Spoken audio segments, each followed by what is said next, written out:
Hi, everyone. Hope you enjoyed your weekend. So this week, our focus is your essay draft and then giving feedback to classmates. So as I think you all know, the rough draft of your Module 4 essay will be due by Tuesday night. And as you work in your draft, remember, of course, to review the essay instructions again, just to make sure that you are fully understanding the requirements. And our module on storytelling and corporate narratives might have been my favorite module for the class. So I hope that you've been finding it to be interesting as well. I really enjoy all of our focus on storytelling. And as you analyze an organization's narrative for your essay, applying our class materials, you can also keep in mind how you yourself might have a role in organizational storytelling in your own professional career, and also perhaps even how you might apply storytelling in your final class presentation. So if you do have any questions as you work on that draft of the essay, do let me know. And please do make sure that you have your draft submitted on time. We will be using Canvas's peer review feature, which will automatically assign 3 classmates' drafts to each of you and your draft to other classmates. However, if your draft is not on time, then Canvas won't assign your draft to other people to review. And then I'll have to manually assign you classmates drafts to review. So it's easier if everything is in on time. So as I mentioned, though, we'll be using the Canvas peer review feature this time instead of discussion boards.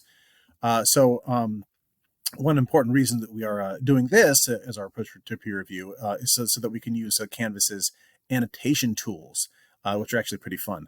Those annotation tools don't work on the discussion board.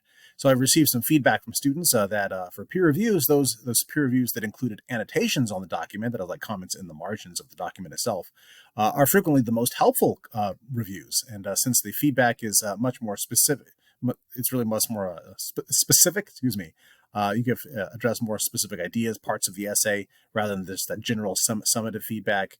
And so one of my other classes, we had tried this out a couple weeks ago and it went really well. So we are going to try it out in our class as well.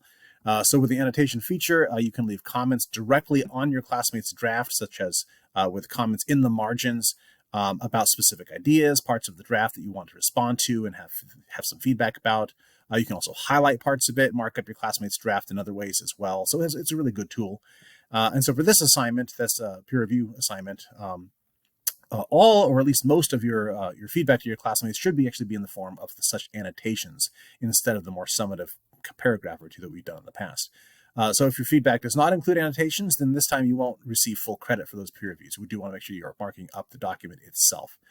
So I do have some more specific instructions on how to do those, including what you can address in those comments in the instructions I have on Canvas. I also have some links there to Canvas's help pages addressing how their annotation and peer review features actually work if you've never used them before. So once you do that, I also think that you're going to like those features. But of course, don't hesitate to reach out to me if you're having trouble with them or something's not working right. So if you do have any difficulties or questions at all, also about your rough draft as you're getting that ready, and then once those reviews those classmates are assigned for you to annotate, let me know about all of that as well. And then if as I said, the draft is due Tuesday night, but the reviews for classmates in the form of annotations, those are not due until Thursday night. So you'll have a couple of days to do that. So I do hope everything goes well this week with all of that. And as I said, don't hesitate to let me know if I can help out.